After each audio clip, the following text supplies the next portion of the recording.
स्वागत है आप सबका MBN न्यूज़ नेटवर्क में। इस वीडियो में संघ निर्माण की आधारशिला पर बात करेंगे। वैदिक काल में वैदिक धर्म का पूरी तरह से पतन हो गया था। सिद्धार्थ गौतम बुद्ध ने ऐसे ही सामाजिक परिस्थिति में जन्म लिया जिसमें कि वर्ण व्यवस्था का बोलबाला था। सिद्धार्थ गौतम उस समाज व्यवस्था को देखते हुए ही बड़े हुए थे। बचपन से सिद्धार्थ सोचने लगे थे कि यदि विषमतावादी सामाजिक व्यवस्था समाज में एक वर्ग संघर्ष को पैदा करती है, एक वर्ग जो शोषक है उसको पैदा करती है और दूसरे शासित शोषित वर्ग को पैदा करती है। इस व्यवस्था में बहुजन वर्ग का शोषण हो रहा था। तथागत बुद्ध उसको बदलना चाहते थे।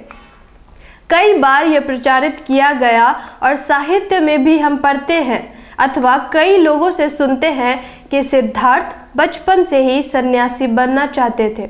इस कल्पना को प्रमाणित करने के लिए कई तरह की झूठी कहानियां भी सुनाई गई। उन झूठी कथाओं को आज हम मानते हैं, किंतु ऐसा नहीं है। जब हम बाबा साहेब के साहित्य को पढ़ते हैं तब हमें पता चलता है कि सिद्धार्थ गौतम सन्यासी नहीं बनना चाहते थे, क्योंकि वह बड़ी शिद्दत से यह महसूस करते थे इस समाज को सुधारने की ज़रूरत है। हम देखते हैं कि सिद्धार्थ गौतम को अपनी जीवन संगिनी यशोधरा का साथ बहुत अच्छी तरह से मिला था और माता का अच्छा मार्गदर्शन मिला था। उनके निजी जीवन में हम देखते हैं कि सभी लोग उदारवादी सुधारवादी विचारों के थे।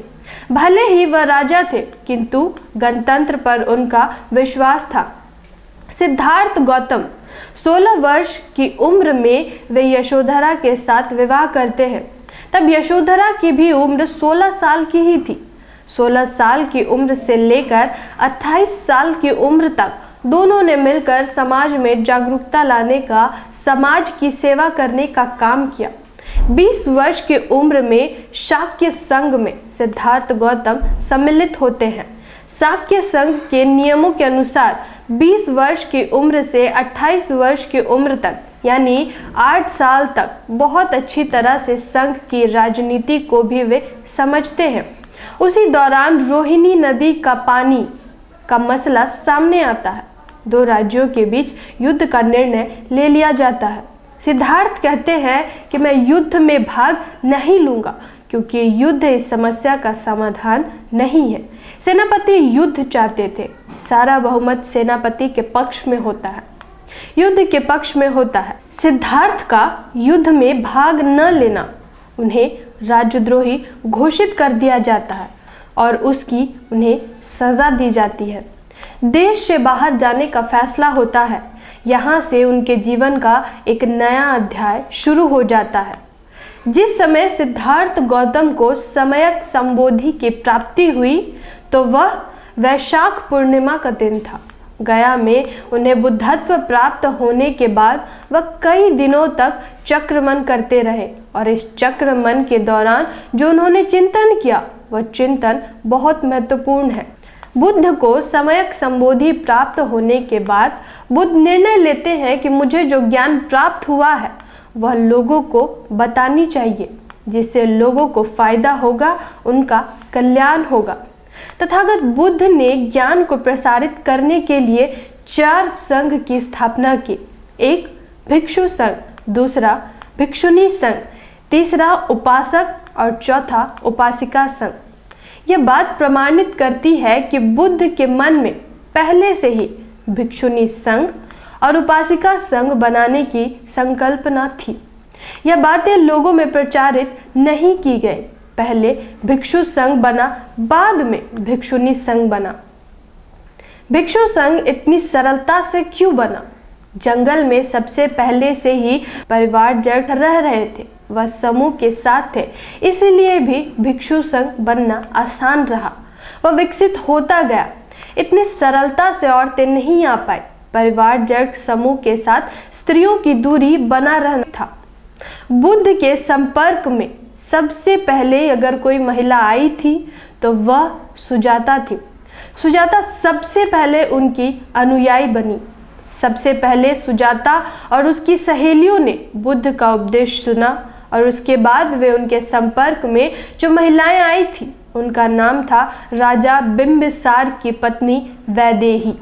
लेकिन उसके मन में भिक्षुनी बनने का विचार नहीं आया था। उसके बाद से हम देखते हैं कि अम्रपाली उनके संपर्क में आती है, लेकिन तब उनके मन में भिक्षुनी बनने का विचार नहीं आया। फिर 5 वर्ष के बाद जब वे अपने घर कपिलवस्तु जाते हैं तो उस समय वह अपने घर की महिलाओं से मिलते हैं। कपिलवस्तु की महिलाओं को जो उपदेश देते हैं और उपदेशों को सुनकर वह सारी महिलाएं सबसे पहले उनकी उपासिका बनती हैं। इसलिए हम कह सकते हैं यह 4 संघ बनाने की प्रक्रिया में महिलाओं के लिए उपासिका संघ पहले बनता है, फिर बाद में भिक्षुनी संघ बनने की प्रक्रिया होती है। हम अब तक यही जानते रहे हैं कि माँ प्रजापति गौतमी के मन में यह बात आई थी। उसने सर्वप्रथम निवेदन किया था, लेकिन शोध करने पर पता चलता है कि भद्रा कपिलानी जो महाकश्यप की पत्नी थी, सबसे पहले वह बुद्ध से निवेदन करती है कि वह भी भिक्षुनी बनना चाहती है। हम सबको जो मालूम है, बुद्ध ने जो महाप्रजापति को कहा था कि वह अभी समय नहीं आया है, वही जवाब उन्होंने महाप्रजापति से पहले भद्रा कपिलानी को दिया था। यहाँ पर एक विरोधाभास निर्माण होता है कि इन दोनों महिलाओं को बुद्ध ने ऐसा क्यों कहा था कि अभी समय नहीं आया है, जबकि बुद्ध के मन में पहले से ही 4 संघ बनाने का विचार था। जब कोई महिला भिक्षुनी बनने के बारे में पूछ रही है तो वे कह रहे हैं अभी समय नहीं आया है। इस बात की गहराई में जाना बहुत ज़रूरी है कि यह विरोधाभास क्यों नजर आ रहा है। तब पता चलता है कि भद्रा कपिलानी इसमें व्यक्तिगत तौर पर अकेले के लिए यह निवेदन किया था और उस समय बुद्ध यह सोच रहे थे कि एक अकेली महिला से संघ निर्माण नहीं होता है। अगर वह उसको भिक्षुनी बनाते तो उसकी निवास की व्यवस्था, शिक्षा की व्यवस्था, यह सब कैसे होता। इसलिए जब एक बड़ी संख्या में महिलाएं उपासिका संघ में नहीं आती, भिक्षुनी संघ बनाना उचित नहीं है। यह जानते हुए उन्होंने तब तक इसे नहीं बनाया जब तक इनकी एक उचित संख्या न बन जाए। जैसे ही महाप्रजापति में सभी उपासिकाओं के साथ बुद्ध के पास जाती हैं, उसके बाद भी बुद्ध को जब तक पूरा विश्वास नहीं होता है कि भिक्षुनी संघ स्थापित करने का समय नहीं आया है, वह नहीं करते हैं, बल्कि जब उन्हें पूरा विश्वास हो जाता है तभी वह भी भिक्षुनी संघ स्थापित करते हैं। जय संविधान, जय भारत।